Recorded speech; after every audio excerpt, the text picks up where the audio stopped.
Good morning, our dear subscribers. The FutureTrend channel is again with you, and this morning is 10th of April 2018.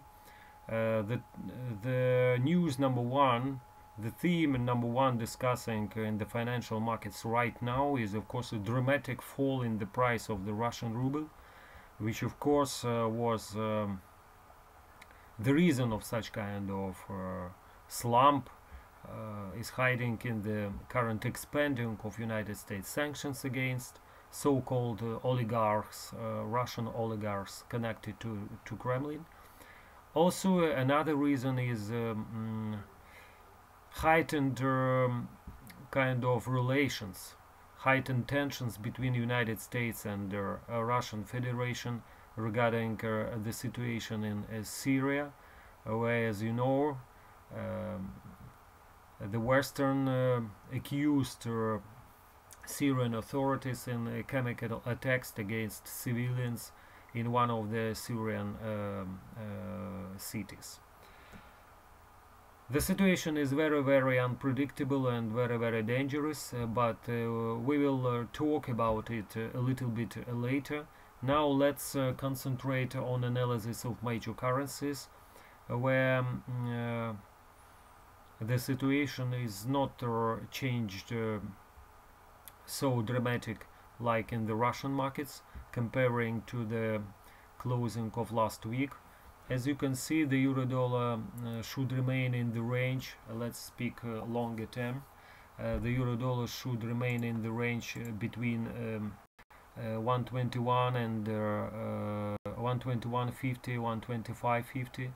And we suggest while we are inside of this range, the euro should remain more or less neutral, but sooner or later should, from technical point of view, should break to the upside.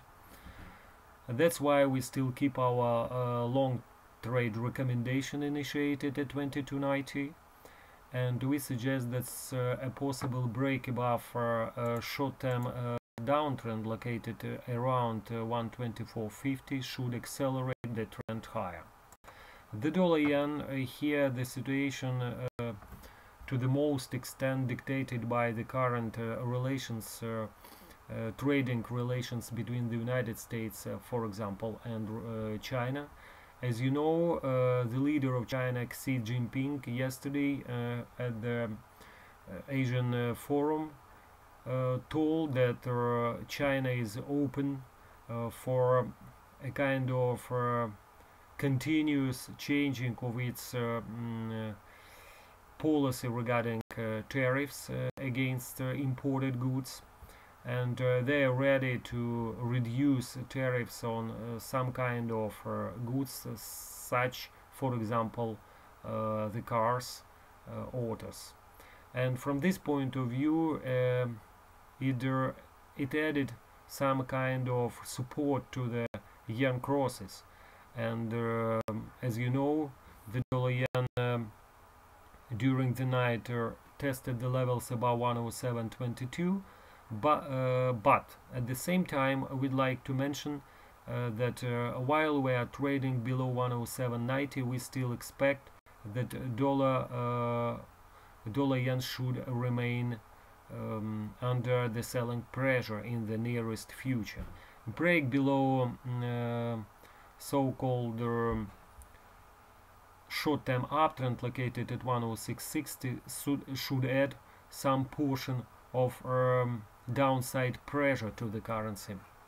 As regards the cable, the situation here remains rather supportive for the currency, positive one, while we are trading above a longer term uptrend located at 39.50. We still expect the pair sooner or later should retest its highs of 2018 located at 143.45. A direct break above this level should accelerate the overall positive trend in the currency. And the dollar Swiss, here the situation dictated by the risk aversion sentiment regarding United States trade policy, as well as the situation in Syria. All eyes now are on Syria and the possible retaliation from the side of the United States, and as you know, this kind of answer of course could be a military one, and from this point of view a possible rising tensions between Russia and Western world should dampen the chances of higher dollar Swiss currency. Of course, from the point of view of the status of Swiss franc as a safe haven currency. So at the moment that's all. See you later with our another analysis regarding euro crosses. See you later. Bye bye for now.